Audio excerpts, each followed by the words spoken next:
Este programa llega a ustedes gracias a Pisco Armada. Un pisco de uva quebranta de 44% de volumen y 5 años de guarda. Un verdadero deleite para el paladar más exigente. Cómprelo en bodegarras.com y recuerde, tomar bebidas alcohólicas en exceso es dañino. ¿Qué tal, amigos? ¿Cómo están? Buenas tardes. Buenas tardes, noches. Gracias por acompañarnos. Mi nombre es Alfonso Vallarrey. Estoy con ustedes hasta las 8 de la noche hoy día, que se acaba la semana. Viernes, así es, viernes 19 de abril. Varias cosas que comentar en el firmamento, pero yo creo que deberíamos de concentrarnos en aquello que es importante. Antes de eso, por cierto, déjenme recordarles que el día 24 hay un super evento que vamos a transmitir nosotros en directo y que es Chancay al Mundo. Esta reunión para reflexionar y conversar en torno a lo que va a ocurrir con la ciudad Puerto Chancay, no con el puerto, sino con la ciudad Puerto, que organiza la municipalidad de Chancay. A ver, veamos el videito al respecto.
Bien, eso es un evento muy interesante que es Chancay al Mundo. Van a participar, como usted ha visto, una serie de ponentes de enorme importancia. Lo inaugura Javier González Olaechea, el canciller de la República, y lo va a clausurar el alcalde Juan Alberto Álvarez.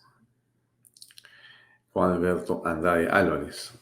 Va a participar también el gerente general adjunto de Costco, el almirante Carlos Tejada, ¿no? Para darnos cifras e informaciones en torno a digamos, a la situación en la que Chancay se podría encontrar. Muy interesante, muy importante, creo que es una buena noticia. Otra buena noticia, a ver si la pongo acá también, ahí vamos, porque hay muy buenas noticias, lo que pasa es que están escondidas, ¿no? Y parece que habría especialistas en esconderlas. Perú dice, según los especialistas mundiales, que es el mejor destino turístico del 2024, según National Geographic. A ver, acá hay algo para que usted pueda ver. Adelante. Lo logramos.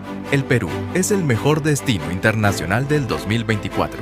Este importante reconocimiento, que llena de orgullo a más de 33 millones de peruanos, fue otorgado por la revista Viajes de la prestigiosa National Geographic.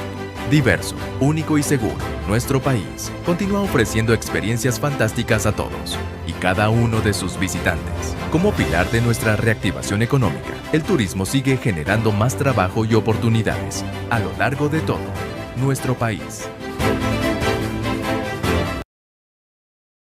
Miren, insisto, una buena noticia, ¿no? A mí me parece que sí, que podamos discutir sobre Chancay. Me parece interesantísimo que se pueda ver esta proyección del Perú hacia afuera. Es muy potente.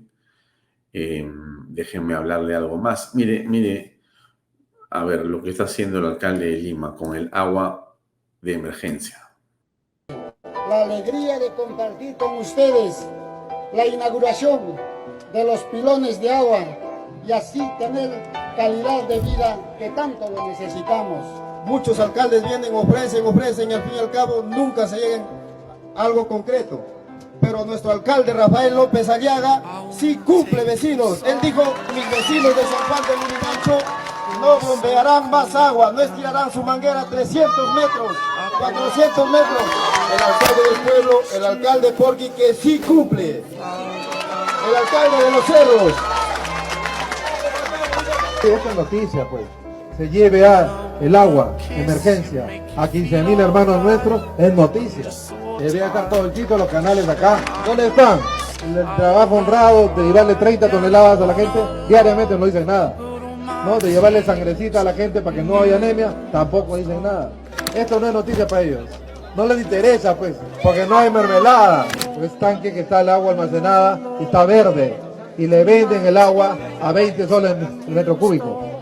10 veces más caro que lo que paga cualquier persona en todo el Perú. No, pues, ahí está la, pero así está, pues, ahí está el choreo, pues, de los delincuentes.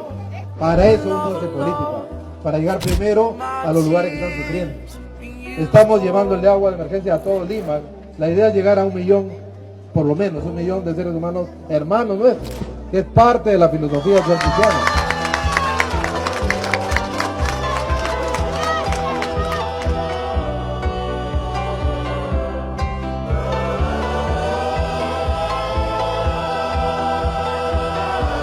El concepto que tenemos es llegar a 1.300.000 personas en Lima con agua de emergencia, porque es horrible. Tú vives en verano, peor todavía, con un balde para todo el día. Es la experiencia de todas estas familias. Aquí es que tienen agua cerca a su casa, mira la presión que tiene el agua, el tanque, la bomba que hemos puesto abajo es de potencia, ¿no? Y tenemos una tubería de presión también para que la presión no se pierda, venga con presión a todas las zonas altas de Lima.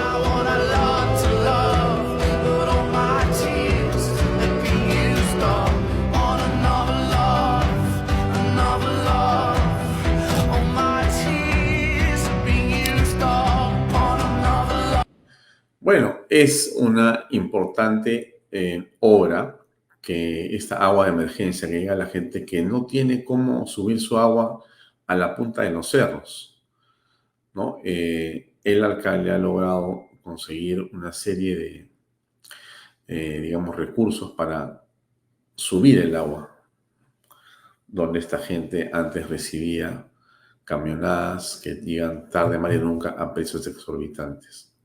Creo que es una obra muy interesante, muy importante, que va en la dirección de lo que creo que el Estado, ya sea municipalidad, gobierno regional o nacional, tienen que hacer, ¿no? El Estado debe servir para traer agua, para traer seguridad, para mejorar la calidad de vida de todas las personas. Para eso es el Estado, no para otra cosa.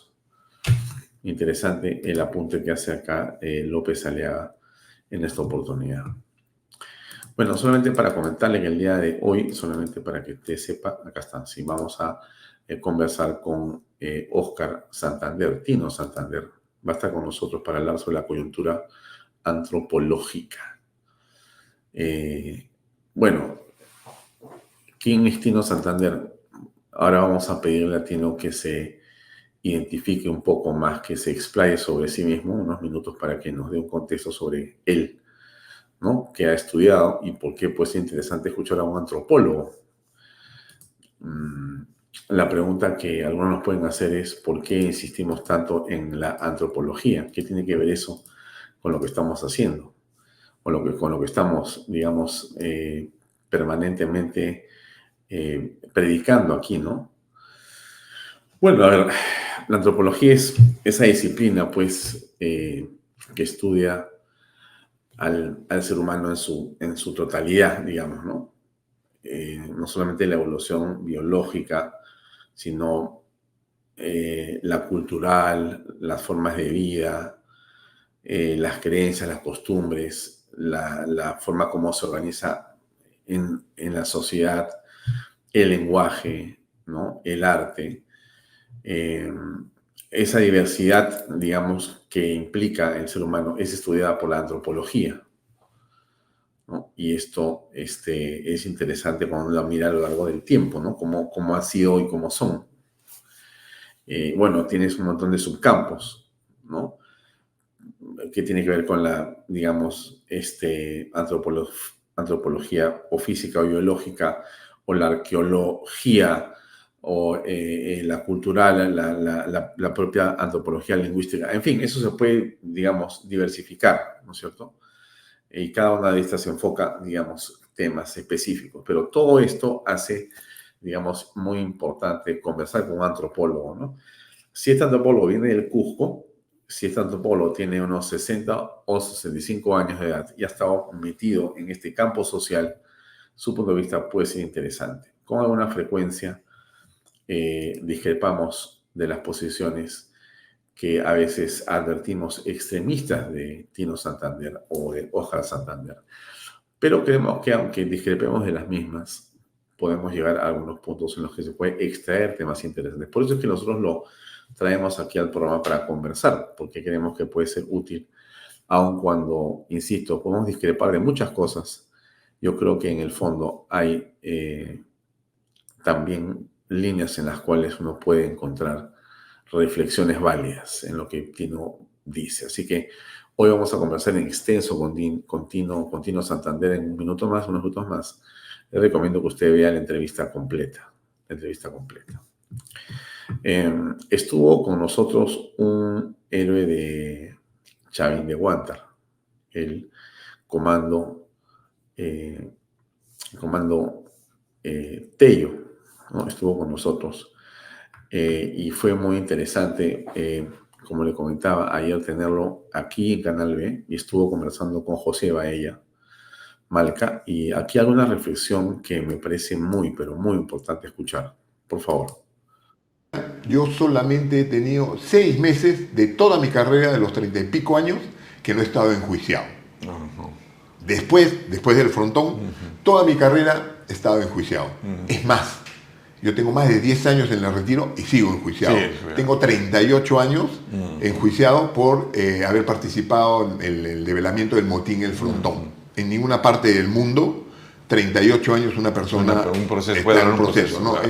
Es un tema que yo lo acepté políticamente porque, estando enjuiciado, yo he participado en la liberación de Ucayali, he participado en la movilización por la frontera del norte, he estado en la operación Chavín de Huántar, he estado en el BRAE, es más, me han herido a mí en el BRAE siendo almirante. Claro. Y cuando yo estaba en esa unidad de inteligencia y operaciones especiales, a veces tenía que parar las operaciones porque tenía que ir al penal de San Juan de Lurigancho a hacer un careo con un delincuente terrorista.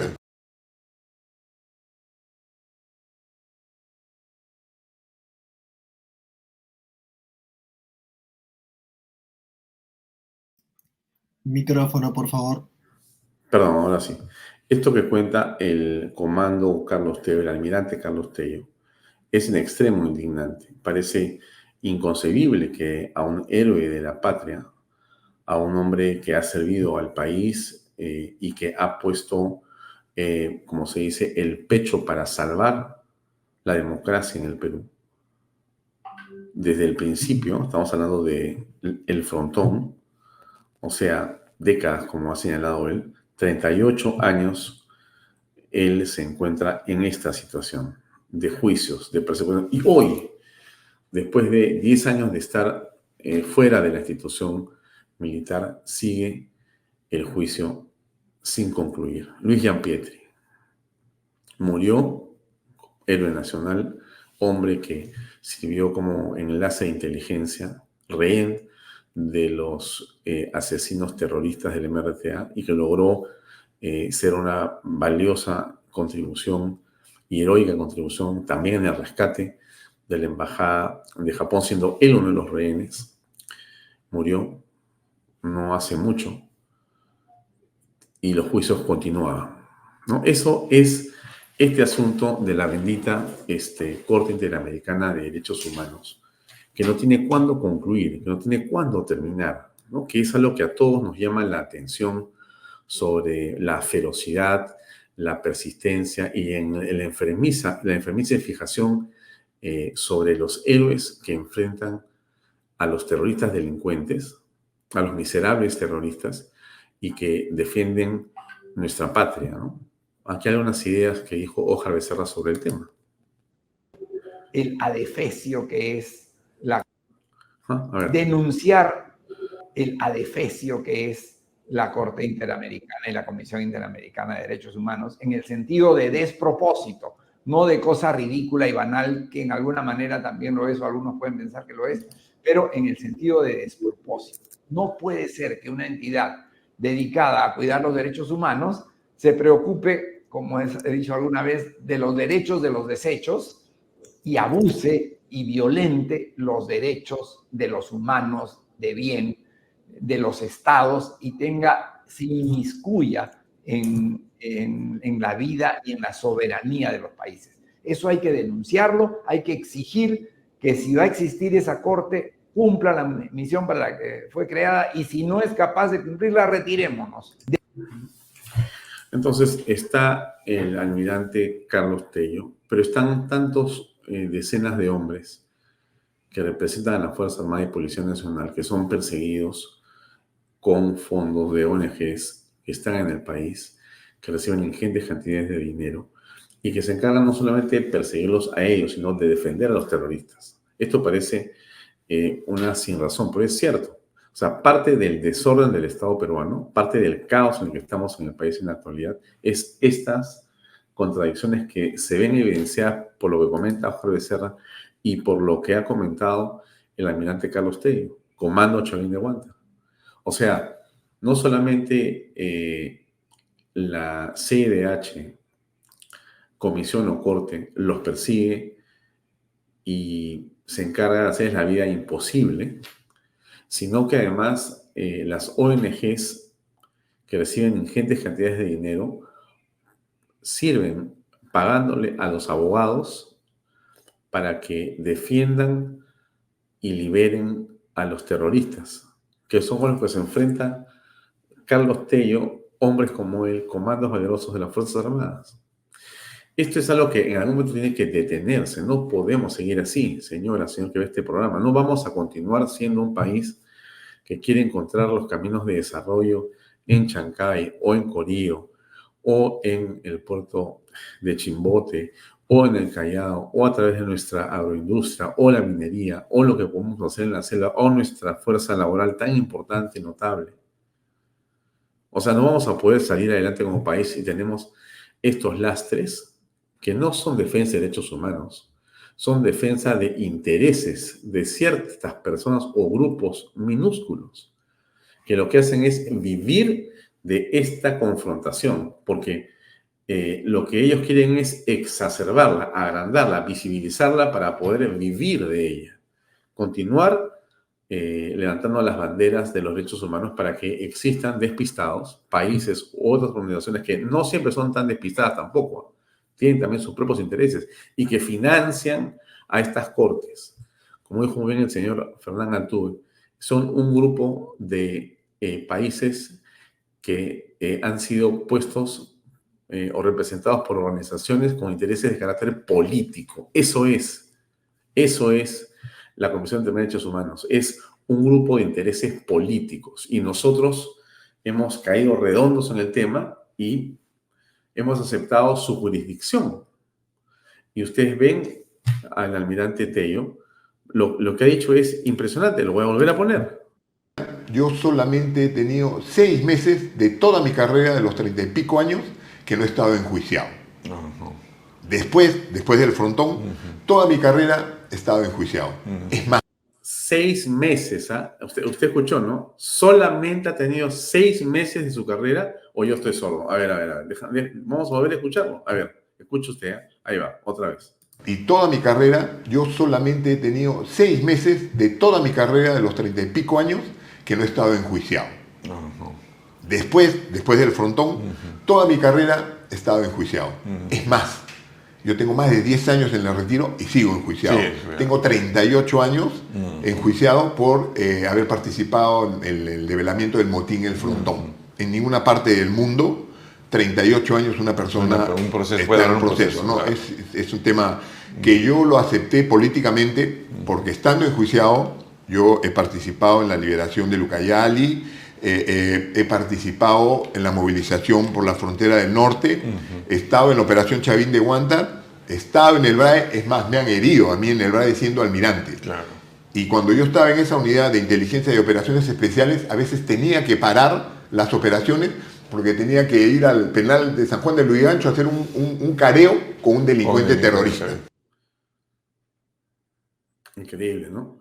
O sea, paras tu combate contra el terrorismo para venir a que un abogado te haga confrontar contra un terrorista, para echarte a ti la responsabilidad de defender la patria. Este es un mundo al revés. Yo, sinceramente, amigo que ve este programa, yo no sé cómo esto se va a detener. No sé cómo vamos a cambiar esta realidad que es tan confusa, contradictoria y desalentadora cuando hablamos de los derechos de los policías y la Fuerza Armada. Cuando hablamos de la manera como la Fiscalía y el Poder Judicial tratan a los héroes de la patria. Cómo las organizaciones internacionales se han premunido de una serie de resortes internacionales y cadenas de influenciadores en las redes sociales, en los medios internacionales, en una serie de organizaciones, todas ellas que cobran de los mismos, viven de los mismos, para aceptar que esto sea una instancia supranacional. El doctor Borea, Alberto Borea Odría, uno de los políticos más insignes del país, un abogado con una amplia trayectoria, entiendo que está siendo postulado por nuestra patria para ser miembro de esa comisión, de esa corte. Ojalá que un hombre así nos pueda ayudar. Es muy compleja esta situación y, como yo le digo, simplemente desalentadora, desalentadora. Bien, yo tengo hoy poco tiempo, si no me equivoco, para conversar con ustedes, porque vamos con las entrevistas. En efecto, creo que ya no, y ya se me acabó. Así es, vamos con Tino Santander. Le quería poner un cachito de esto, miren, le voy a poner un... Bueno, chao, allá, pero tampoco aquí le damos pelota al asunto. Resumen de la milanesa, ellos se prepararon, los chinos, y se compraron y están metiendo varios miles de millones de dólares, y en unos 6 o 8 meses más tienen ya el primer puerto. Pero van ellos, tratan de hacer unos 3 o 4 puertos, y nos empezaron a nosotros a consultar para que pudieran entrar sus buques FIDE, creo que le llaman los chicos. Los más chicos, los FIDE. Claro, que pudieran entrar en Chile para sacar las cargas de Chile en los buques chicos y traspasarlo en los puertos peruanos, en los buques gigantes, para llevarlo al mundo entero, no solo al Asia, a los Estados Unidos, Canadá, etcétera, etcétera, etcétera. En resumen, ellos están preparados, yo calculo, como para 10 meses más, para eliminarnos del mapa.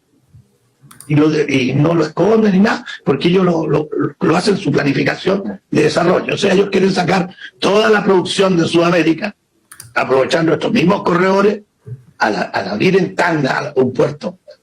Claro que creo yo. Ok, no le pongo más, pero son un grupo de chilenos conversando sobre cómo el Perú les ha ganado por el tema de Chancay y cómo le va a seguir ganando por los otros puertos.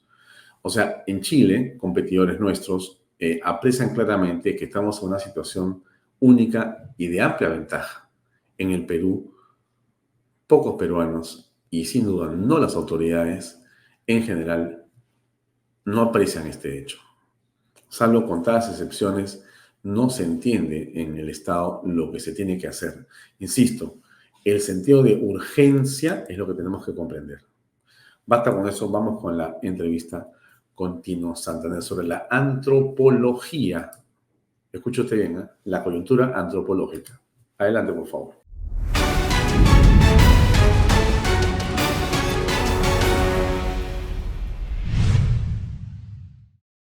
Bien, amigos, estamos ahora con Tino Santander. Tino Santander es un invitado polémico en este programa.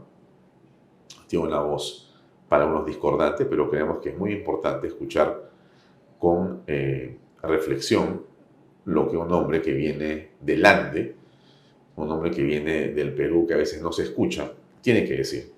Y Tino tiene una particularidad que creemos que es importante y por lo que queremos comenzar esta conversación. Él es un antropólogo. Es uno que tiene formación intelectual y académica y por eso queremos ingresar al mundo de la política en esta oportunidad, hablando de la antropología y después ingresar a lo que es la actualidad de la coyuntura política. Tino, gracias por acompañarnos. No, a ti siempre es un placer conversar contigo porque aquí se puede discutir ideas. Tino, tú eres antropólogo. Primero estudié sociología y la abandoné en el 9º ciclo porque la consideraba una ciencia muy occidental para hacer la revolución en esa época. Te estoy hablando del año 80, 84. ¿Dónde estás en sociología? En la Universidad Villarreal, y ahí me trasladé a la Universidad San Antonio de Abad de Cusco a estudiar antropología, carrera que terminé. Muy bien. Entonces, ¿qué cosa ve la sociología? Bueno, la sociología es fundamentalmente 4 corrientes sociológicas que analizan la sociedad. Es una ciencia muy interesante y yo me hice sociólogo por el marxismo, porque mi formación en la universidad fue, si bien es cierto que estudiamos a los sociólogos occidentales como Durkheim, Weber, Comte, que es la sociología positivista, la sociología francesa y la sociología alemana, yo me formé en el marxismo, pero no en el marxismo científico. En esa época ¿a qué te refieres? ¿Que te pareció atractivo el pensamiento marxista? Sí, claro. ¿Y qué fue lo que te pareció atractivo? El Manifiesto Comunista me parece a mí el documento más interesante para analizar el mundo y analizar los conflictos sociales, porque parte de una brillante definición. La historia de la humanidad es la historia de la lucha de clases, es la historia de los intereses contrapuestos entre ricos y pobres, esclavos y plebeyos, etcétera, etcétera. Y entonces todo eso, que es un mundo místico. Sí, pero a veces místico. Eso, cuando eres joven, te impacta. Sí. Pero cuando ya estás en una edad en la que has leído y te has serenado y empiezas a ver el mundo de otra manera, eso te sirve como una parte del análisis. O sea, hay una parte del marxismo que es válida, que tú puedes utilizar para dilucidar y ver los intereses, los diversos intereses que siempre están contrapuestos en el mundo. Entonces, de la sociología pasaste a la antropología. Sí. Y en la antropología, que es una ciencia social también, pero que más bien está vinculada a analizar, digamos, la evolución o las relaciones de las personas con la cultura, con la política, con la forma de vivir. También la sociología.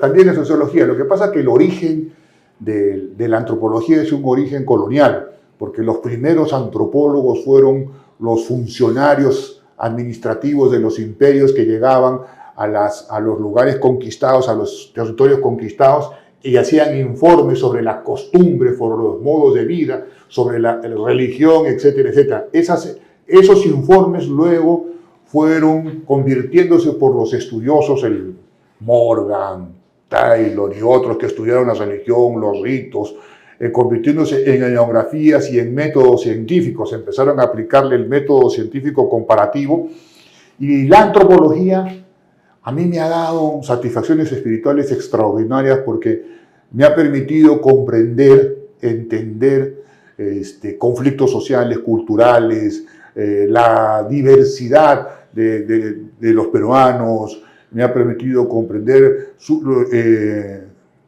espíritu y la belleza del Perú, entender cómo es que los hombres en el Perú se han desarrollado en diferentes espacios geográficos, cómo han construido ritos, costumbres, bailes, las formas de producir, la alegría, incluso hasta las formas de inmoralidad como la pendejada peruana, que es muy acendrada en todos nosotros, ¿no? Entonces, todas esas cosas te permite la antropología, porque tiene varias especialidades.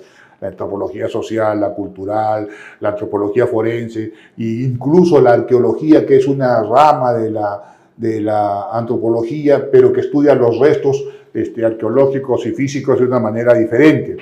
Pero todo eso es la antropología. La antropología es un campo vasto, es una ciencia fantástica que uno nunca deja de aprender y uno nunca puede dejar de leer los nuevos conceptos, las nuevas ideas, las nuevas investigaciones que hay. ¿En qué parte de Perú has nacido tú? ¿En qué dónde he nacido? ¿En qué parte? Sí, en el Cusco, en el Cusco, sí. Toda mi familia de parte de padre cusqueña. Mis hijos. ¿De qué parte de Cusco? De Anta, Zurique. Mis hijos son cusqueños, mis 2 hijos, uno es músico, el otro es biólogo. Mis nietas son cusqueñas. Sí. O sea que tienes en realidad un bagaje bastante conservador, ¿no? Bastante tradicional, ¿no? Tu abuelo, sí, tu abuela, sí, tus no, padres, sí, tu familia, tu Torre Gambre es una familiar, por lo que entiendo. Claro, es conservadora, ¿no? No te olvides que mi padre nació en los albores del siglo XX, en 1931, 32, pero se educó con los valores del siglo XIX.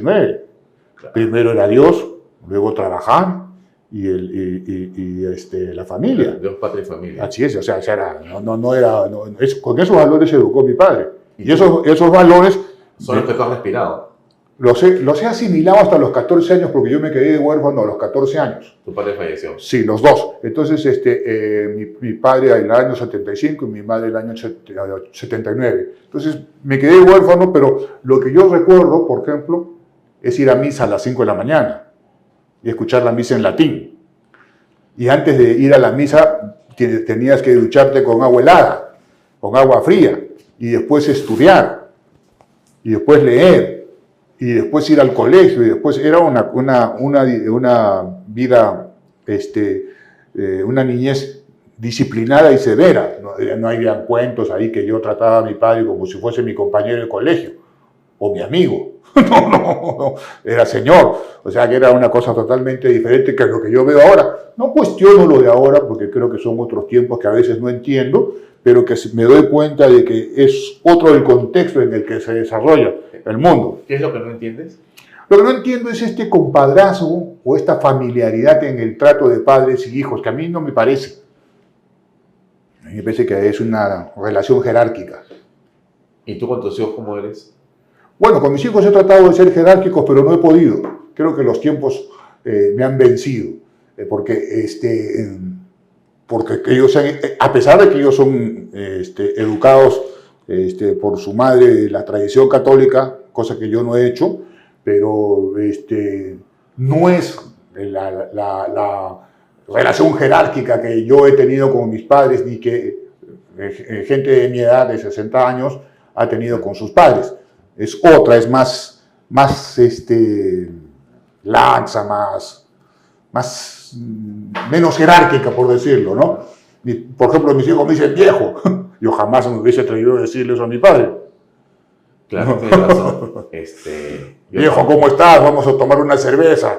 Yo jamás le hubiese dicho eso, no hubiese podido expresar de esa manera con mi padre. Jamás me hubiera hecho lo mío también lo mismo. Así es. Tú te hubiese llamado a tu papá, a ver, No, jamás, porque es otra... mi papá era papá. Claro, era totalmente diferente. Y era una relación, sí, pues... jerárquica. Ahora que lo veo bien, era bien jerárquica. Claro, o sea, no era horizontal. No era horizontal. No. Yo creo que ahora las relaciones entre los padres y los hijos son muy horizontales y creo que eso es un error, porque los hijos confunden las cosas. ¿Quién ha impulsado ese tipo de relacionamiento social? Así de igualdad. Bueno, el consumo. El consumo. El consumo. La vida, el capitalismo ha creado un mundo en el que la democratización del consumo, la lucha por la competencia y la vida diaria y todo esto ha hecho que esto sea más democrático y esto hace que la gente piense, haya más libertad, entre comillas, y entonces la educación tiene otra orientación, no es una orientación jerárquica, no es una orientación en la que se te enseñan las 7 artes liberales, ¿no? La retórica, yo recuerdo mucho eso, ¿no? Los idiomas, el saber hablar bien, el saber escribir bien, el saber matemáticas, álgebra, geometría, ciencias, en eso te educaban antes. Nuestro colegio, ¿qué cosas? ¿No te enseñaban economía política? ¿No te enseñaban educación cívica? ¿No te enseñaban premilitar? ¿No te enseñaban filosofía? ¿No te enseñaban educación artística y música? Sí. Eso no te enseñan ahora. No. Sí, yo tenía profesor de música. Entonces, claro. De arte, claro. Para pintar, oiga, ¿sabe usted quiénes son los impresionistas? Claro, había clases de religión, había clases de religión. Era otra forma de educarse, ¿no? Además, educación laboral. Sí, había formación laboral. Así es. Sí. Entonces, era otro mundo. Era otro mundo. Claro. Ahora, además, era un mundo de la lectura.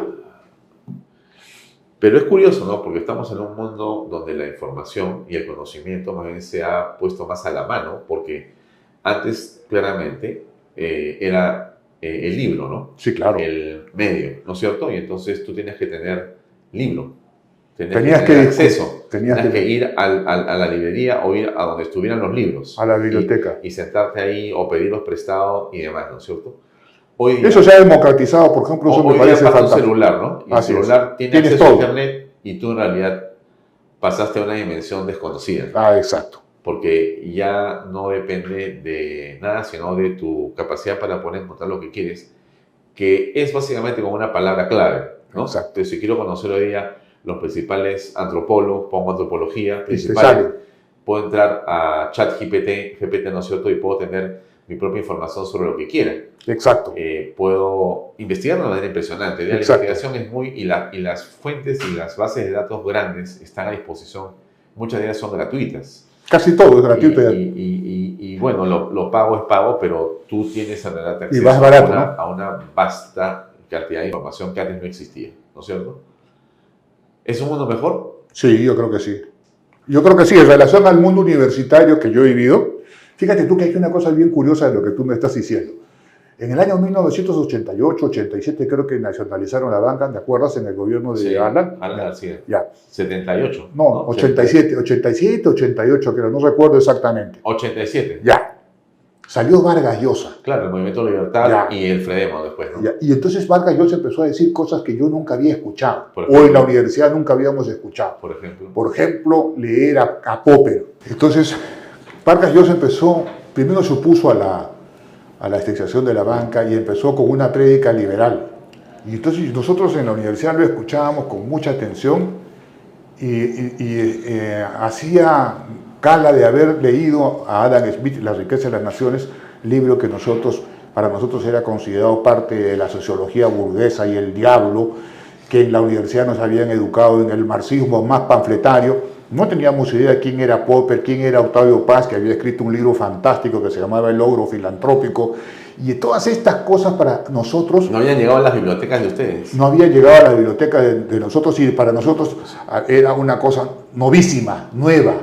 Pero además era una cosa que eran textos, era una nueva corriente intelectual, una manera diferente de ver la vida, incluso una manera de acercarte a la libertad de otros desde la academia. Y entonces nosotros, los estudiantes, que en esa época todos queríamos hacer la revolución, todos queríamos llegar al socialismo. Algunos decían el socialismo democrático, otros el socialismo autoritario, tipo la Unión Soviética, Cuba, etcétera, etcétera, y otros la socialdemocracia más o menos como Suecia, Finlandia y otros países, pero todos queríamos la revolución. Los estudiantes, al menos de mi época, yo recuerdo mucho eso, discutíamos fervientemente si nos íbamos a la guerra con Sendero, con el MBTA o con otro grupo, o si nos quedábamos en los partidos legales de la izquierda. Entonces ese era el debate universitario de mi época. Y los demás partidos no interesaban. Eso cambió con Vargas Llosa. Eso cambió. Bien, entonces... Vargas Llosa le salvó la vida a millones de estudiantes y de jóvenes porque los hizo cambiar, entre ellos a mí. Yo hubiese sido un guerrillero si no hubiese empezado a leer los textos que recomendaba Vargas Llosa. Y eso yo se lo agradezco. Nunca lo he contado, pero creo que muchos. O sea, que tu espíritu en el fondo es de un guerrillero. Fue. Bueno, me conservo eso. Conservo eso. ¿Y qué parte del guerrillero está en ti? El luchar por la justicia, el acabar contra... Porque el espíritu del guerrillero es ese. Tiene una impronta, tiene un espíritu romántico. Claro, pero ahí hay un tema importante porque el asunto central está en que para poder alcanzar la justicia también se puede luchar dentro de un mundo constitucional, legal, claro, pero formal y en la civilidad, ¿no? Cuando eres joven, tomando las armas. Cuando eres joven, toma las armas, ¿no? Sí, pero cuando eres joven tienes pues si se quiere la ventaja del neófito, ¿no? La pasión del neófito, porque entonces crees que todo lo vas a transformar agarrando un fusil y entonces y eso no funciona. No. Yo cuando tú te das cuenta, caminas, vas a Cuba, vas a Corea, vas al mundo socialista, en esa época existía todavía, te das cuenta que eso no funciona. ¿Por qué dices que todo existía todavía? ¿Ya no existe? Bueno, ya no existe eso, ¿no? El mundo socialista no existe. No existe el mundo socialista. Pero Corea del Norte sigue ahí. No, bueno, Corea del Norte es una brutal dictadura y el otro es una banda armada que toma el nombre de 2, 3 revolucionarios. ¿Y Venezuela? No, pues Venezuela es un Nicaragua. Son estados fallidos y narcoestados. Eso no es el socialismo. Eso no está inspirado en ninguna teoría seria. ¿Y qué socialismo ha funcionado? Ninguno. Entonces el socialismo es una gran estafa. El socialismo es una utopía. Es una utopía. Es como creer que el libre mercado soluciona todos los problemas de la humanidad. Y eso también es una utopía. Todavía necesitamos al Estado para que regule la vida de los hombres. Ahí entonces... Cuando no tengamos Estado, entonces quiere decir que habremos cumplido el imperativo kantiano, el imperativo categórico de Kant, que tu conducta se convierte en el ejemplo de otra. Ese imperativo filosófico, esa norma ética, ya implica que la humanidad no tenga Estado. Pero mira los Estados Unidos, la conducta norteamericana de someter a Europa para venderle armas, petróleo y generar un conflicto artificial con Rusia. Todos los analistas internacionales serios e independientes, al mismo Tucker, que lo han sacado de CNN, que le hizo una gran entrevista a Putin, demuestra todo esto. Y los intereses económicos de la guerra en el Medio Oriente y en Ucrania desdicen mucho de la conducta de Occidente, sobre todo de Europa. Bueno, pero en el mundo siempre han habido poderosos, pues, ¿no? Y los poderosos imponen sus vidas, imponen sus reglas, imponen su poder, imponen sus negocios, imponen sus formas de pensar, ¿no? Pero regresamos lentamente a lo que pasa en el país, ¿no? El Perú hoy día tiene una situación de mucha expectativa, de mucha oportunidad para surgir, para resurgir, para impulsarse, pero también tiene al mismo lado un precipicio. Es contradictorio porque caminamos por el borde, hacia un lado vemos campos hermosos, sol y felicidad, y si miramos al otro lado vemos un precipicio de tiburones y de... No lo quieres decir vulgarmente, tú no lo quieres decir vulgarmente. ¿Cómo sería vulgarmente? Ese es el Perú de mierda y de los podridos. El que tú estás describiendo es el Perú de los políticos, de los gremios empresariales, de los gremios sindicales, de toda la basura que está vinculada a la política y que ha enmierdado el país. Y si esto parece grosero, vulgar, pido disculpas, pero esa es la verdad, son los podridos del Perú. El otro país que tú describes es el país que se levanta a las 5 de la mañana. Que nos levantamos. Que sale a chambear, a estudiar, que trabaja, que progresa, que hace... a pesar de todo, está trabajando. No vamos a parar nunca. Exacto. El de nuestros padres. Exacto. Así es que solamente saben hacer una cosa, trabajar y tratar de ser ejemplo. Exacto. Hacer lo correcto. Esa gente sale, trabaja y no tiene expectativas en el otro lado, en el lado de los podridos.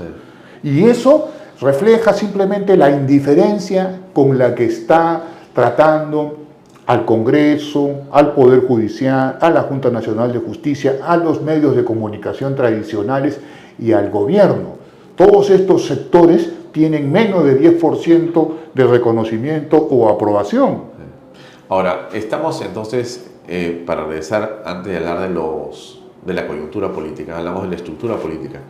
Entonces tienes un país en el que, en efecto, como pocas veces se visualiza hoy, por ejemplo, ¿no? Gracias al cambio de matriz energética en el mundo, como pocas veces visualizas una oportunidad fascinante, ¿no? Sí. La propia conflagración mundial le agrega más valor a tus propios recursos, ¿no? Entonces tú miras y dices, mira, sinceramente, qué dichosos somos los peruanos de vivir en esta tierra. Qué dichosos somos de ser peruanos. Parece una contradicción, porque hay mucha gente que te dice, me quiero ir del Perú, y se van, ¿no? Como nunca antes se ha observado la migración de peruanos jóvenes al extranjero. Eso tiene otra explicación. De acuerdo, pero es un hecho, antes de ver la explicación, es un hecho que se han ido. Sí. Cuando estuvieron regresando, después que se fueron con Alan García I, ¿no? Con Alan García II comenzaron a volver al final del gobierno, ¿no es cierto? Y ahora comienza otra vez la migración. Dices, no, aquí no hay nada que hacer. Y uno mira esto y dice, oye, al contrario, ¿no? Esta es la oportunidad. Pucha, por todas partes uno dice, esta es la oportunidad para el Perú. Pero otra vez regreso a mi pensamiento y a mi descripción, ¿no? Los podridos. Entonces, ¿cómo ves primero, antes de entrar a mirar a los podridos, porque hiciera tu descripción, Mira, ¿cómo ves esta oportunidad del país? ¿O no es así? No, sí hay una oportunidad. El mismo puerto de Chancay es una oportunidad inmensa para construir 3 trenes. Claro, el de cercanía, el que va hasta Tumbes y el que viene de Ucayali. Por lo menos 3. 3 trenes. Y si se hace Coria, Corio en el sur, Arequipa. otros 3 trenes. Otro tren más. ¿Ya? Uy, no, 3 3 trenes. trenes más allá, sí, Sí, claro. claro. O sea, la red ferroviaria que tenía el Perú antes, así es. Ya, volvería a ser un articulador Así es. Y fantástico. esto en 10 años. 10, 15 años. Sí. O sea, en 10, 15 años tú tienes toda la costa del Perú produciendo exportación, agroexportadora. Tú sabes que yo he puesto un video hoy día en mi programa, antes de esta conversación, que no sé quién lo ha grabado, pero es una conversación entre 8 chilenos en el campo portuario. Sí, sí. Y los 8 chilenos conversan y ellos explican por qué el Perú le ha ganado a Chile. Y cómo ha sido una oleada. Y cómo ellos no la han visto por sus divisiones y por su falta de interés nacional. Y por su falta de visión. No, yo diría que es por su arrogancia. Bueno, ok, la arrogancia además. ¿No es cierto? Sí. Todas esas combinaciones han aparentemente dejado a Chile ya fuera. Y Sí. más bien todo lo que pasa en esta zona del Perú ya está casi... Y ellos están boicoteando a través del grupo Luxit y de algunos funcionarios corruptos lo de Chancay. Porque lo de Chancay, si bien es cierto, tiene una negociación particular, todo eso se puede ir corrigiendo en el camino. Y hay muchas cosas que en el Perú se necesitan. Chancay necesita convertirse en una plataforma, Ancón en otra. O sea, todo el Perú puede girar en torno a la agroexportación y a la producción. Pero, por ejemplo, el Perú necesita dirección política, el Perú necesita gerencia, y eso es lo que no tenemos. Pero vamos por partes. Quiero llegar a eso después. Entonces, este país que tenemos es un país realmente de oportunidades, ¿no es cierto? Sí, claro, siempre Tú ha tienes sido. Ahí Históricamente ha sido. La costa es la cultura madre. La costa es un invernadero natural con una cantidad de temperatura y tierra fantástica, ¿no es cierto? No, y además la gente no entiende y se equivoca cuando cree que el desarrollo vino del Cusco, cuando fue al revés. Subió de acá hacia el Cusco. Claro, porque el burgués, entre comillas, el que producía, el rico eran los chipchas, los chinchas. Sí. Y también hay una cosa que es interesante. Los aymaras vienen de Huancavelica, no son originarios de Puno. Son los lupacas los originarios de Puno. O sea, esta tesis loca de que en Puno es la cultura aymara los originarios, no. Eso viene de, ¿cómo se llama?, de Huancavelica. Eso está demostrado por la lingüística, que es la ciencia social más cercana a la matemática. Y el que está Cerrón Palomino, el lingüista, no Vladimir Cerrón, el lingüista, que ha demostrado todo esto. Hay una serie de estudios fantásticos etnográficos y lingüísticos en el Perú que demuestran otro tipo de articulación económica. Y además hay un libro que es fantástico que yo recomiendo leer, que es el de Valdemar Espinosa, Las etnias en el Perú. Entonces, este es un país mágico, es un país bendecido por Dios, es un país que tienes todo. Y además también tienes una cosa que es mala, ¿no es cierto?, que es esta costumbre que, mira, los podridos tienen una explicación histórica. Los podridos son producto de ese pacto colonial, el pacto virreinal entre los curacas andinos y los encomenderos españoles. Los dos se pusieron de acuerdo. Ahí comienza la traición y la corrupción. Ahí comienza la pendejada, que es la picaresca española. Aquí le decimos la pendejada. La pendejada no es más que esa conducta personal de aprovechamiento para cualquier circunstancia de la vida, sacarle provecho personal. ¿Cómo le saco provecho personal a determinada circunstancia? Eso es. Y eso eso atraviesa todo el país, Desde el último vendedor ambulante que te vende chicha malograda o tiene la balanza mal en los mercados, hasta el banquero que te cobra por una transacción 1 centavo. Y son miles o dos. Entonces, eso, mira, es bien interesante las crónicas cuando uno las lee. Y además, los intelectuales peruanos que han trabajado en esto, Franklin Bliss estudió muy bien esto. El hermano de Henry, ¿no? El hermano de Henry. Él, por ejemplo, él dice cómo los curacas empezaron a enriquecer. Pero ¿cómo se empezaron a enriquecer los curacas en el virreinato? Pactaron con los encomenderos, eran sus proveedores. No solamente les proveían mano de obra, sino les proveían pisco, aguardiente, caballos, etc. Uno de ellos era Tupac Amaru. Pero explícale a la gente qué era el curaca. El curaca era el indígena, era el jefe de los asentamientos indígenas de las comunidades. Y entonces estos curacas pactaron con los encomenderos. ¿Quiénes eran los encomenderos? Los encomenderos eran los españoles, y con los corregidores pactaron para robarle al rey. ¿Qué le robaban al rey? El quinto real, el impuesto. O sea, cada vez al rey le costaba, si tenían que enviarle 100, le enviaban 80. O sea, desde ahí había... Desde ahí ya viene. Una tajada. Una tajadita, ¿no es cierto? Entonces, eso... ¿Estamos hablando de hace 500? Claro, en la época de la Más o colonia. menos, ¿no? Es cuando nace el Perú. El Perú nace con los españoles. Así es. Eso que dicen que no, eso es otra cosa, es el Tahuantinsuyo. Eso es otra cosa, eso es otro tema. Eso podemos discutirlo. El Perú nace con los españoles. Y ese Perú de corrupción nace en esa relación. Claro, curacas y esto. Y eso lo encuentras en la minería peruana. Eso lo encuentras en la pesca, en todas las actividades. Cuando tú ves un blanco que hace negocio con un cholo, entre comillas, es una relación de pendejos. Esos son los negocios. ¿O qué cosa crees que sucede en Juliaca? Juliaca están todos los contrabandistas, que van y ponen su platita ¿dónde? En el banco de crédito. Ahí sí no te dicen, ¿de dónde sacó usted los 10.000 soles? No.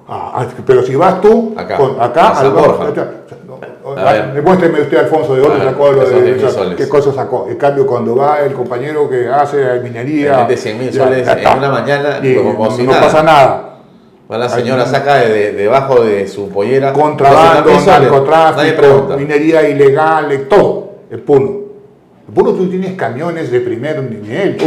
O sea, los que no conocen el Perú no se dan cuenta. No, pero Puno es un lugar extraordinario, ¿no? Porque, claro. Porque es la belleza, ¿no?, de la geografía, la particularidad del puneño mismo. Así es. Pero la fuerza comercial, la fuerza de la transnacionalidad es impresionante, se vende todo. Pero además de eso, tiene una gran tradición intelectual. En Puno tú encuentras en la esquina de la Plaza de Armas una librería con toda la producción académica e intelectual sobre Puno que hace la universidad, publicada por el gobierno regional y por la municipalidad. En Candelaria se mueven millones de soles. O sea, claro, si eso fuese profesional, si la fiesta estuviese hecha con profesionalismo. No, pero perdóname, la fiesta de la Candelaria es una cosa espectacularmente bien organizada. Pero espérate, pero un momentito. Es una belleza, hermano. Sí, pero no tiene el marketing ni la profesionalidad que tienen los carnavales de Río de Janeiro, y lo nuestro es mejor. Y te voy a decir, yo estaba en los dos sitios. Tú tienes no solamente las danzas de las comunidades, las fiestas de las comunidades nativas, de los pueblos oriundos, sino tienes la Candelaria misma, que es los mestizos, los trajes, todo. Tienes ¿cómo se llama? Juliaca. La Candelaria es lo más importante que hay en la Sierra del Perú una vez al año, me imagino. ¿Se parece a qué? ¿A lo de Cajamarca? No. No, puede llegar a parecerse a Cusco y a Paucartambo. O sea, tú tienes 5 o 6 fiestas, o el carnaval de Andahuaylas. O sea, el Perú tiene, mira, solamente con esa industria. Es un poco más internacional. Lo que pasa es que la Candelaria tiene esta fama por la exuberancia del color y de la danza y de la fiesta. ¿No es cierto? Es una fiesta pagana, ¿no? Paradójicamente. Pero bueno, en fin, todas estas cosas, que esta industria cultural del Perú es fantástica. Tú podrías tener en el Perú 50 millones al año, como España. Y no tenemos infraestructura, no tenemos... ¿50 millones de qué? De turistas. Claro, tenemos 2 o 3. 6. A duras penas. 6 en el mejor. Pre-pandemia. Sí. No, 6, pero ahora hay la aspiración. Estamos aleteando. Hay la aspiración de que Lima tenga 3 millones de turistas gastronómicos. Sí. Pero para eso necesitas infraestructura, para eso necesitas una serie de cosas. O sea, el emprendedor peruano necesita ayuda. Si tuviésemos bancos, bancos como los bancos japoneses... Mira, yo creo que más que ayuda necesitas que no te molesten. ¿Ah? La ayuda es que no te molesten, que te dejen trabajar. Bueno, que no te generen dificultades. No, necesitamos infraestructura y necesitamos bancos que sean como los japoneses, que te ayuden, no que te jodan la vida. Bueno, pero a ver, yo me había quedado en la costa, pasaba la sierra maravillosa con los minerales y la selva. No, eso es otro mundo. No hemos tenido todavía un desarrollo como deberíamos. Pero bueno, pero Iquitos es la cosa más hermosa, Ucayali, Tarapoto. Claro. O sea, este país, hermano, donde tú vayas, eres feliz. Yo creo que sí. Donde tú vayas. Es una bonita frase, no había pensado en eso. Sí, donde tú vayas eres feliz. En Huancavelica, por ejemplo, tienes... lo que pasa es que los huancavelicanos tienen un complejo. No quieren señalar que ellos consumen alpaca. Y cuando yo voy a Huancavelica, lo primero que hago es comerme un lomo de alpaca. Delicioso. Primero, sano. Sano. Bajo colesterol. Así es, bajo colesterol. Todos los huancavelicanos tienen ese problema. Y además no tienen una carretera. Hay lugares en los que no tienen luz. Ellos son los que producen la luz para el Perú, la electricidad, y hay lugares en Huancavelica en los que no tienen una carretera, y el tren se demora. Y esta carretera que quieren hacer los franceses con estos corruptos del Ministerio del Ministerio de Transporte, ¿no es cierto? Si tú haces el tren, haces el túnel, que nos cuesta 2.000 millones, el tren llega en 3 horas, y podría llegar hasta Huánuco, el tren. Y te olvidas de la carretera, porque ese es el manejo de los camioneros, del lobby de los camioneros. Entonces tú no necesitas ni siquiera... Mira, tú que conoces Europa, yo estuve invitado por los compañeros anarquistas a Bordeaux, en Francia, fui. Y entonces tuve la oportunidad de conversar con el alcalde de Bordeaux, y el tipo me dijo a mí, los aviones no entran, salvo de París y de fuera de... A Bordeaux. No entran aviones de vuelos internos, solamente de París, y 2 vuelos a la semana. ¿Por qué? Porque tenemos el tren, es ecológico y no funciona y no fastidia ni los ruidos, y solamente los trenes, los aviones internacionales, vuelos internacionales, después nada. Y han reducido emisiones, y entonces incluso han vuelto los mosquitos. Pues me dijo, ¿por qué crees que hay mosquitos? Porque han vuelto para evitar los gases. O sea, el tren funciona. No, el tren es además, ¿qué cosa es China? Claro. Es la red de aviones, de trenes, ¿no? Sí, pero además tenemos gas para los trenes. Claro. No necesitamos exportar el gas, sino para los trenes, para el consumo interno. Entonces, o sea, incluso tenemos electricidad de sobra para los trenes, tenemos el litio, o sea, tenemos para autoabastecernos unos 100 años más. Y podemos absorber la economía chilena, convertirnos en una sola región con Chile. Pero podríamos vender energía. Por supuesto, por eso absorber Chile, la economía. A Brasil, sí, pero absorber la economía chilena significa hacer un solo frente. Claro. Un solo frente. Pero claro, si tenemos a estos podridos. Ese es el problema, ¿no es cierto? Y eso va a generar una guerra civil. Cuidado. ¿Esto que está pasando ahora? Claro. ¿Tú crees? Pues, mira. ¿Dónde? La gente, mira, cuando tú dices guerra civil, insurrección democrática, la gente cree que nos vamos a volver chavistas, que ya vamos como no, eso no funciona en el Perú. No. Mira, con Velasco, el colectivismo de Velasco tuvo una explicación histórica. Eso, la misma gente en 1980 empezó a cooperativizar, a destrozar las cooperativas, a convertirse, a parcelar sus tierras. O sea, que aquí en el Perú hay un espíritu totalmente diferente. El cooperativismo agrario fracasó. Somos un país de parcelas, un país de emprendedores, de capitalistas. O sea, pero eso no está reñido con el espíritu de colaboración, de solidaridad y de justicia. La gente no cree en el seguro social ni en la seguridad del Estado. Se va al hospital de la solidaridad, pues. El hospital de la solidaridad te cuesta 10 soles, 15 soles. Sí. Se va ahí.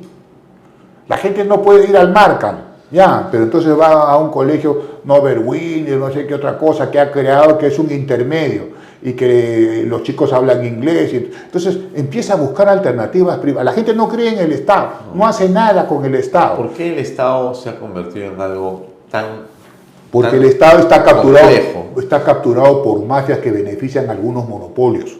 Por ejemplo, un monopolio chiquito, ¿ya? En el Cusco, el monopolio de Concetur, que tiene la ruta de Machu Picchu, Pueblo a las ruinas. Son los únicos ómnibus que llevan ahí y hacen lo que les da la gana, por encima del alcalde, del gobierno regional. ¿Eso qué tiempo tiene? Es inmemorial. Son los microbuses. Claro. ¿Son cuántos hay? Creo que 30, 40 microbuses. Sí, o sea, hacen lo que les da la gana. Pero eso es décadas. Décadas. Pero el Poder Judicial ha hecho esto, los alcaldes coimeos. Eso no lo puedes cambiar. No lo puedes cambiar. Pero parece difícil pensar que algo en el mundo no pueda sufrir una transformación positiva, no obstante tanta tecnología. Es que son corruptos, pues. Son corruptos. La pregunta es, ¿por qué no habría un funicular, ¿no? Que te lleve... No, eso es más peligroso porque eso puede destrozarte las ruinas. Eso hay que tener mucho cuidado porque los estudios... ¿Mucha gente? Sí, mucha gente puede destrozar las ruinas. Lo que sí se puede hacer es buscar otras alternativas. Bueno, pero tú sabes que existe un dinero que está guardado en el banco para desarrollar todo lo que es el parque ecológico de Machu Picchu, que son cientos de hectáreas. Sí, pero eso tiene que estar... O sea, otros productos turísticos, me refiero. Sí, claro que sí. Porque mira, que Quirao es casi una fantasía, porque no puedes llegar ahí. Pero es que no puedes llegar ahí porque la corrupción que hay en el Perú. A eso voy, pues. Ya, pues mira, los podridos del Perú no desarrollan la industria cultural. Para eso necesitas infraestructura. Claro. Este aeropuerto que están haciendo, que hizo en Chinchero, es una estafa, es un crimen y es un robo. Pero eso, se han hecho... Los cusqueños, mis hermanos del Cusco, yo tal vez sea el único que me opongo a eso. ¿A ese aeropuerto? A ese aeropuerto. ¿No había una posibilidad alta también?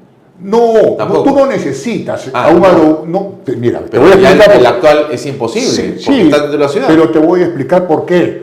Porque tú... ¿A dónde te ibas a ir? A Tambopata, a Madre de Dios, que tienes un aeropuerto gigantesco, pero tú tienes que hacer un tren al Cusco, pues.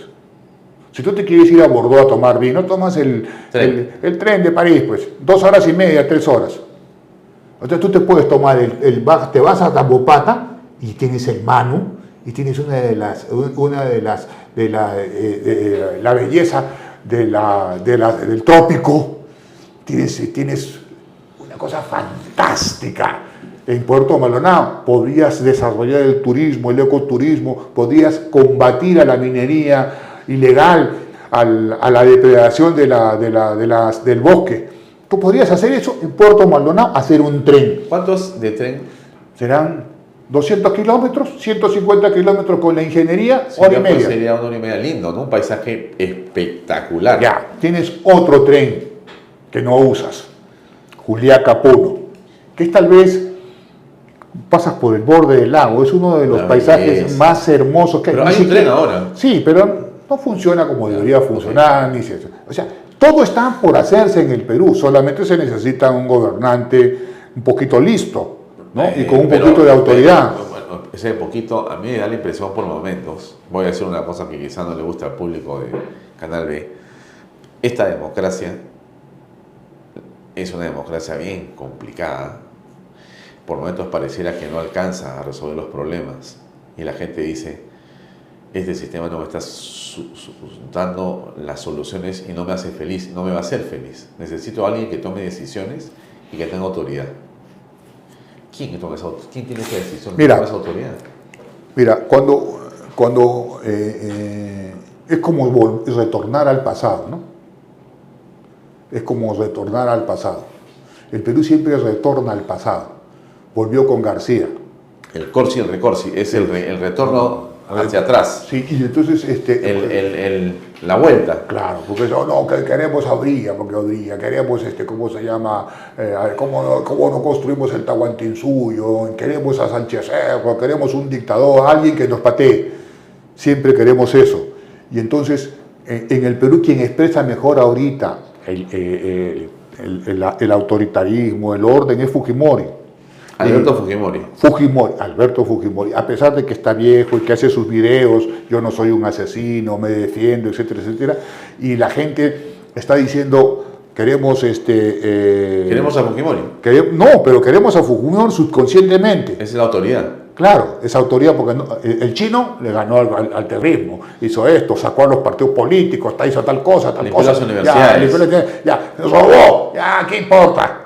Ya lo metieron en cana, ya está, ya pagó, pasó, ya pagó, ya está, Bueno, entonces ya que regrese el chino. Entonces, ¿y el antifujimorismo? Está como loco. No, el antifujimorismo hace campaña por el chino. Está feliz, porque si no hace existen, campaña. no existen. Entonces han recibido como un influjo de vida. ¿No es cierto? Mientras más lo insultan, más lo hacen crecer. Sí. Más propaganda, más difusión y sobre todo las consignas que lanzan son las que quiere la gente. Pero ¿tú crees que el fujimorismo con Alberto Fujimori puede volver al poder? Yo creo que es una candidatura que no tiene en este momento una alternativa seria frente a él. No es Antauro. Mira, Antauro es una creación del fujimorismo. ¿Ah, sí? Sí, claro. Ah, ¿y por qué? Porque, a ver, un tipo que fuma marihuana, que está bailando con su novia en las discotecas, que es muy simpático, que dice, no, para llamar la atención, ¿por qué no anunciamos tú y yo que vamos a mandar un comando a secuestrar a tal persona, vamos a mandar un comando a secuestrar al rey? Ya, eso es muy gracioso, pues. Ya. Eso también para la chacota universitaria, ¿no? Ya, para el vacilón de cantina, ¿ya? Eso está bien. Pero eso no es serio, pues, porque tú en una reunión internacional no vas a secuestrar al rey. Eso ni Maduro lo dice, ¿ya? Ni Maduro, ni Ortega, ninguno de esos tipos que no tienen ningún sentido de la historia. Entonces, Antauro es una creación del fujimorismo para que llegue a la segunda vuelta y el candidato fujimorista gane. Entonces, no hay una alternativa seria en este momento contra Alberto Fujimori, y eso para mí es lamentable. A mí me parece que tiene que haber una alternativa seria contra el fujimorismo. Pero te digo lo siguiente, ¿tú pensarías que don Alberto Fujimori puede gobernar? ¿Y por qué no puede gobernar? ¿Del 26 para adelante? ¿Por qué no puede gobernar? Pero, a ver, la verdad es que su estado de salud no es una finta, ¿no? Es un hombre que tiene una condición delicada. ¿Tú crees que Fujimori... Tiene hoy 83, 84. Ya. Lo que tenga. 3 años más, ¿no? Ya. ¿Tú crees que Fujimori, 87 años. ¿Tú crees que Fujimori, que siempre ha tenido vocación de poder, va a morirse cuidando a sus nietas? No. ¿O tú crees que ahorita no ha puesto orden en Fuerza Democrática? ¿Cómo se llama ese partido? Fuerza Popular. Ya, ahí no ha puesto orden. Ya nadie habla, nadie dice nada. ¿Tú crees que todos los grupos de las derechas no se han aliado o no están subordinadas al fujimorismo? Mira, el gobierno está subordinado al fujimorismo, a los intereses políticos del fujimorismo. Las fuerzas políticas del Parlamento están subordinadas al fujimorismo, porque las izquierdas pueden gobernar con él, ya lo han demostrado. O sea que hay un espacio. Por supuesto. Y entonces, eso nos guste, la política tú tienes que analizarla con los datos y los hechos. Claro. ¿Fujimori es un factor de poder? ¿Sí o no? Sí. ¿Detrás del chino se juntan todos? Sí. Ya está. ¿Al frente qué tienes? ¿A la izquierda? No tiene nada. No. Se están divididos. El APRA no existe. Hernando de Soto podría ser un candidato, pero no tiene nada, es un hombre que divaga. Está divagando, es un diletante. Acción Popular es un partido que está desaparecido y corrupto. ¿Qué cosa hay? La gente aquí, ¿a quién? ¿A qué ahora vas a elegir aquí ahora? ¿A quién vas a elegir? O sea, la alternativa que está creando la política que está, la forma como está desarrollando Fujimori su estrategia política es llegar al subconsciente. Llegar al subconsciente. Está. Sí, está haciéndolo. Con sus videos. Está en el subconsciente. No, pero llegar más. O sea, que la gente piense en el momento, ¿cuál es la alternativa? El chiste chino. Vamos a marcar al chino. O sea, te está obligando a marcar la realidad, te está obligando a marcar al chino. Porque no hay al frente una alternativa democrática seria, que resuelva estos problemas que estamos discutiendo. Oye, ¿cómo hacemos para que la gran minería financie la agricultura y sea socia de la agricultura? ¿Cómo hacemos? ¿Pactamos con ellos? ¿No pactamos? ¿Los obligamos? ¿Ponemos impuestos? ¿Cómo hacemos para que los créditos de consumo sean baratos y no tengamos esta ignominia de los bancos que tenemos? ¿Cómo hacemos para que los hospitales públicos, las farmacias, ¿ya?, estén llenas y la salud esté al alcance de la gente para que tengamos trenes. Entonces, esa es la política. O sea, tú me encuentras un hombre serio que quiere competir con el Alberto Fujimori y le diga al chino, mira chino, tú no sabes nada, tú eres esto, ya, le vas a decir corrupto, sí, está bien. Y la gente te va a mirar. Eso ya lo sabemos, que el chino es corrupto. Ha estado preso 16 años. Ya sabemos que el chino es corrupto. O sea, no hay un candidato serio en este momento, ni de la izquierda ni de la derecha, que se pueda enfrentar con el fujimorismo, y lo digo con mucha pena. Porque sería interesante que tuviésemos una personalidad que se pueda enfrentar al fujimorismo con seriedad, no un payaso, no un fantoche. Porque entonces el Perú tendría la posibilidad de tener una elección democrática y elegir conscientemente, y no tener 50 partidos. ¿No? Entonces es una aventura, es como te compras la tinca. Ya vamos y nos compramos la tinca, de repente la hacemos y nos sacamos 15, 12 millones. Eso bueno, no es así. Es que el propio Pedro Castillo como presidente, dadas sus condiciones intelectuales y de gestión, ha más bien atizado la cancha, ¿no? Y todos dicen que son mejores que Castillo, entonces todos pueden ser presidentes. Sí, pero Castillo tenía una expresión sociológica. Castillo expresaba, primero expresaba a los campesinos, expresaba al sector popular. Los representaba. Los representaba y también los expresaba emocionalmente. Ajá. O sea que ese campesino se veía en Castillo. Exacto. Pero además, o sea que digamos, tú dirías, cualquiera no puede ser. No puede ser. No puede ocupar ese espacio. Claro, no puede ser. Pero que, no es así nomás. Pero Castillo era una bestia, eso no tiene nada que ver. No tiene, no. No tiene nada que ver. Mira, yo mañana voy a ser candidato a ese sector. Yo no expreso pues, al sector de Pedro Castillo. Estaré en las luchas populares con ellos, caminaré, haré, como participo en todas las movilizaciones del pueblo, pero yo no los represento. Ajá. Sería arrogante de mi parte decir eso. Pero él sí, él era un dirigente sindical, un profesor, y entonces, pero además tenía una cosa. Sí. Una cosa que él tiene, sí, y que también tiene Fujimori, ¿qué? Alberto, expresan la venganza de los peruanos. O sea, don Alberto expresa la venganza. Y Pedro Castillo expresan la venganza. La venganza. Porque, ¿por qué votamos por Castillo? Yo voté por Castillo. ¿Tú votaste por Castillo? Por supuesto, siempre lo he dicho. Voté, vamos a joder a los bancos. Que tengamos una bancada de 15 tipos, 20 tipos, para que estemos presionando a los banqueros y democraticemos. Vamos a fregarlos. Porque con todas sus cosas siempre suben las tasas de interés, hacen lo que les da la gana. Han ganado 16.000 millones de soles en plena pandemia, los bancos, amenazando y extorsionando a la gente. Han ganado. No tuvieron piedad con millones de familias que tenían créditos vencidos, que perdieron sus cosas, les hicieron juicios, les hicieron una serie de cosas. Ellos no tuvieron piedad. Les quitaron sus autos, sus motos, sus enseres industriales. Yo estaba en esa batalla con la gente. Entonces, por eso es que creo que hay que democratizar el crédito a través de la competencia financiera. O sea, hablamos de la venganza. Y esa venganza la representaba Pedro Castillo. ¿Y Fujimori? También. ¿Cuándo? La venganza contra los podridos.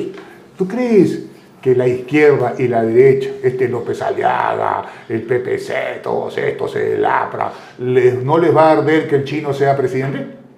Después que han vomitado fujimorismo 20 años, 30 años. El chino, como Pedro Castillo, creo yo, representan la venganza. La venganza contra el sistema, incluso contra los gremios empresariales, que parece paradójico. Fujimori está tan cercano como Pedro Castillo al sector popular, tan cercano. Y eso, tú dices, ¿cómo? Pero hay que ver la historia. ¿Por qué Sánchez Cerro tenía esos votos? Pudo enfrentarse a un hombre como Haya, que era la cultura, que tenía otro liderazgo. ¿Por qué Odría tenía tanto arraigo popular?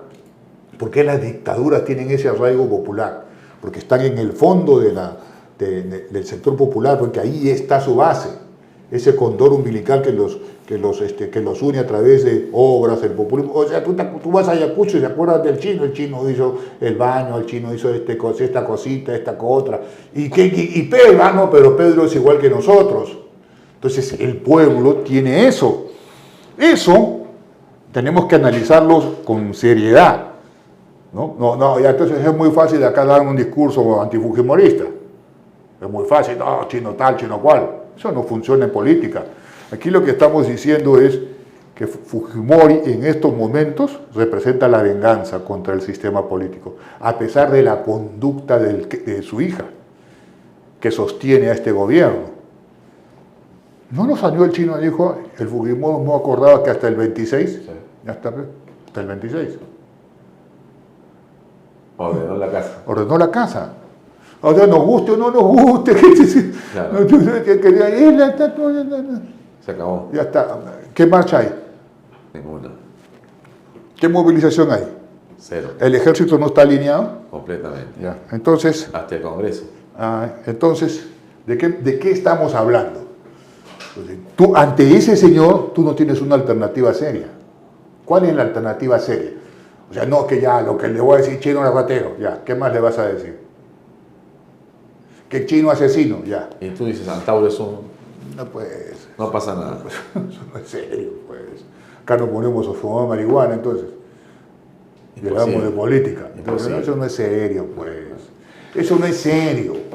O sea, contra Fujimori, tú tienes... Fujimori es matemático y juega ajedrez. Y hace, político. Y cuando está aburrido, hace problemas de álgebra. Ya, entonces, es matemático. Tú no vas a ir a jugar ping-pong con él en política. No. Ya, entonces tienes que hacer política con él seria. Tienes que ponerle un rival serio. Tiene una maestría en matemática pura. Ya, mejor. Entonces tú te das cuenta que es un hombre que tiene una mente fría.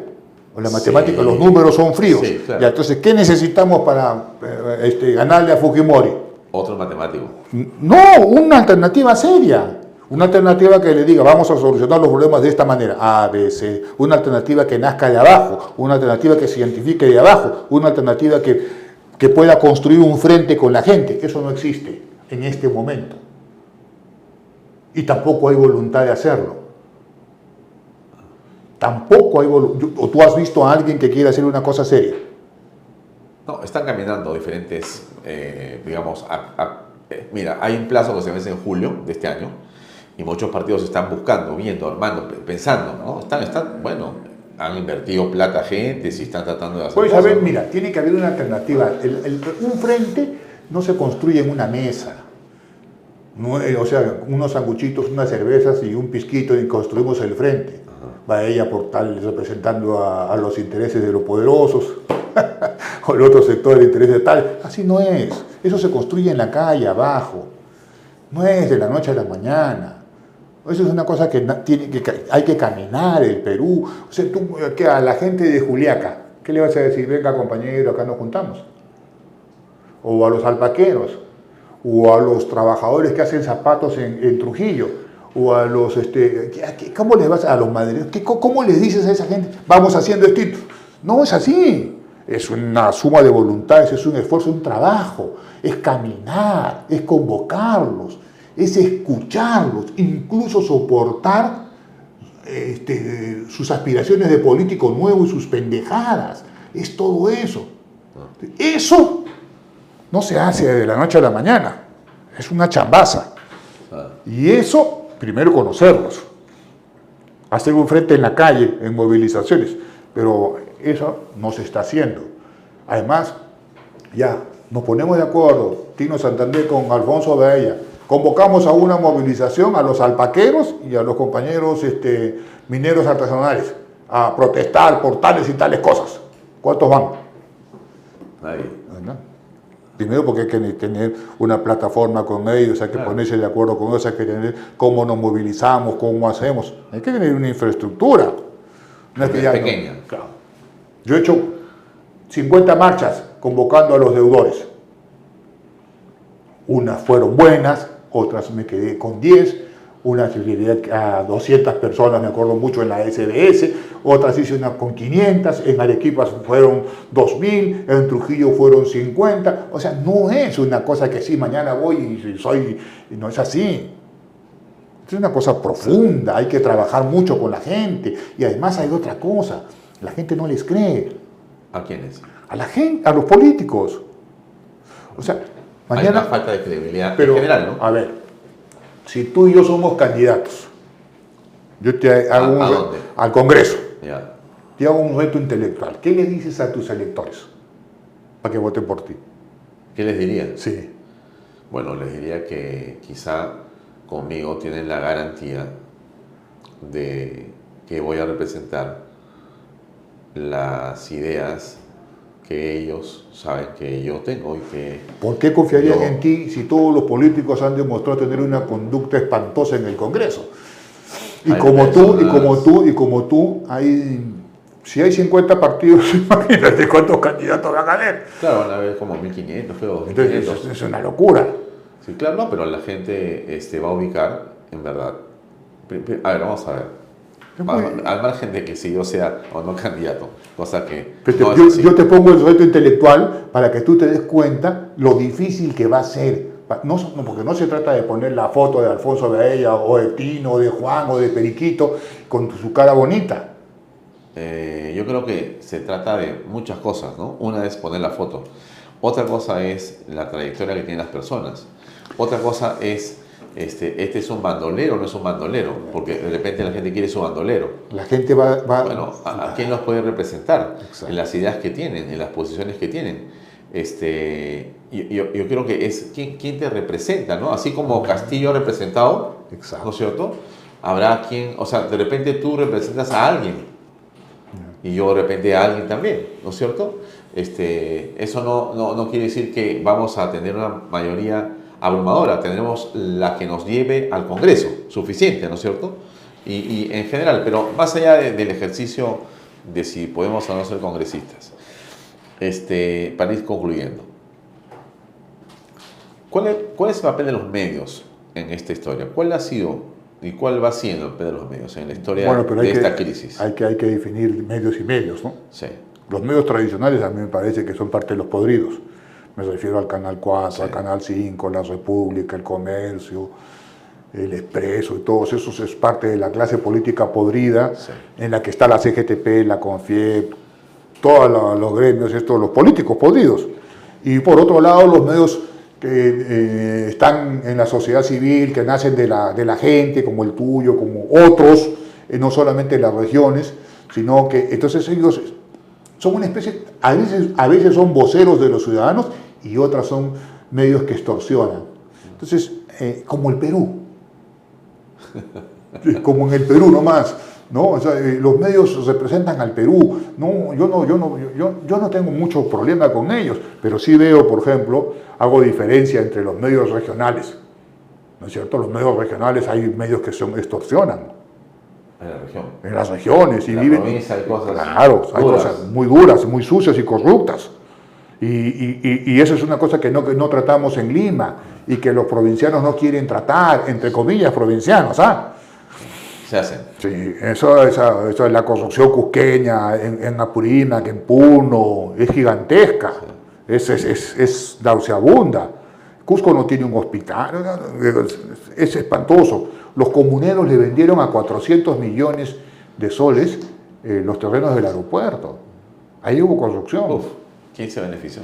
Ahí hubo corrupción, en la época de Ollantumala. Claro. Entonces, todas estas cosas nos pintan un panorama en lo político difícil. Tengo una pregunta. ¿Crees que cercaron a García? ¿Qué me dices? ¿Crees que cercaron a Alan García Pérez? Yo creo que sí, que lo mataron. Lo indujeron al Sí, suicidio. pero él ya se había suicidado antes, ¿no? Eso es el matarse físicamente viene ya de atrás. Él empieza a O suicidarse. sea, el suicidio es un proceso Claro. que concluye En su con muerte el física. gatillo. Sí. Pero que tú crees que él antes ya había iniciado Proceso. esa partida. Políticamente y emocionalmente. Yo creo eso. O sea, eso no fue un impromptus. No fue no. Como en García, todo parecía que era impronto, pero nada era impronto. Era una decisión Claro. planificada, calculada, Calculado, pero y él estudiada. cometió el error de aliarse con Lourdes Flores y eso ya empezó a ser un suicidio. Y él se dio cuenta. El suicidio ¿Fue un político. error para García? Sí. Un suicidio político es el perder a la gente. O sea, que García tenga 6% en una elección de un partido que ha tenido el tercio siempre, eso es una cosa espantosa. Ni los apristas votaron por él. Sobre todo después del segundo gobierno, ¿no? Sobre todo después del segundo gobierno. Es una contradicción, ¿no? Claro. El mejor gobierno, o uno de los mejores de la historia del Perú, con los mayores crecimientos, claro, y el que lo lideró y el que lo sostuvo políticamente termina teniendo en la elección posterior 5%, 6%. Es una contradicción, ¿no? Es una contradicción porque la conducta arrogante de Alan hace que crea que él está por encima de la gente. Ahora, pero la arrogancia, esto también le sucedió a Churchill, esto también le sucedió a Churchill, que perdió. Fue una pésima campaña, ¿no? Sí, pero perdió. Pero pésima campaña. Ya, pero él perdió porque él creía con la arrogancia de que ha ganado la guerra. Yo he visto campañas malas, era la de García, la de Toledo en su momento, la de Castañeda del Ocio, cuando quiso ser presidente. O sea, he visto campañas realmente malas, ¿no? Pero mira el trasfondo histórico. Churchill, ¿por qué pierde las elecciones después de haber ganado la guerra? La gente estaba cansada, fue un hombre que hizo tanto. Sí. Y García, si tú lo comparas... Hay un símil. Hay un símil. García empieza a suicidarse. Ha sido un placer conversar contigo. ¿Quién dijo eso? García. Eso dijo García. Ha sido un placer conversar contigo, pactar contigo, con Lourdes Flores, y miren lo que terminó. Fue un desastre, ¿no es cierto? Eso para él, ¿no? Claro, y para el pueblo aprista. Para el pueblo aprista, o sea, el pueblo aprista es un pueblo revolucionario, es un pueblo socialdemócrata, es un pueblo socialista, sí. Es un pueblo que cree en la economía de mercado y en la justicia social, entiéndase como se entienda la justicia social, es decir, que los hospitales funcionen, que haya comida, que haya trabajo. Es un pueblo totalmente diferente. Y ese pueblo no votó por García, que era el 25%, cuando vio que se aliaba con un enemigo, del APRA. Esa es la explicación. Esa es la explicación. Por eso es que cuando se va a... ¿Cómo es que una persona tan políticamente hábil e inteligente puede tener esa desorientación? La arrogancia. Y esa falta de análisis. La arrogancia. Yo creo que a García le pasó... La soberbia. La arrogancia, ¿sí? Pecado capital. La arrogancia, claro, es un pecado capital. Eso le pasó a Churchill cuando perdió las elecciones. Yo he ganado la guerra, me he sentado, voy a derrotar a Stalin y ahora tienen que elegir mi primer ministro. Le ganaron. Bueno, hemos hablado más de una hora. Nos quedan todavía muchas cosas por conversar en otra oportunidad, mi estimado Tino. Bueno, pero tú tienes ahí un hincha del programa. ¿Dónde? En las redes, que siempre me ataca. Se llama Galvez, creo. Ya, ¿no? Invítalo para discutir ideas, ¿eh? Que no tenga miedo, que no me insulte en las redes. No. A ver, insulta. Galvez es una... ¿Te refieres a Carlos Galvez? Carlos Galvez es uno de los, digamos, líderes de la minería más interesantes. Bueno, vamos a discutir, porque cada vez que él me insulta, yo no tengo miedo, yo no me quejo porque me insulta, pero lo que sí me quejo y sí llamo la atención es que tiene temor al debate. No voy a decir otra cosa, no creo, porque no está acá. En todo caso, sí, por eso, como no está acá, preferiría que esperemos que esté acá. Claro, que esté acá y debatemos. Y conversar con mucho gusto. Claro, además, hay que debatir. No muerdes. No, él tampoco. No, es muy interesante y va a ser muy útil. Te agradezco mucho por habernos dado tu tiempo. No, a ti. Amigos, eso es todo por hoy. Nos despedimos hasta la próxima semana. Gracias y buenas noches. Este programa llega a ustedes gracias a Pisco Armada. Un pisco de uva quebranta de 44% de volumen y 5 años de guarda. Un verdadero deleite para el paladar más exigente. Cómprelo en bodegarras.com y recuerde, tomar bebidas alcohólicas en exceso es dañino.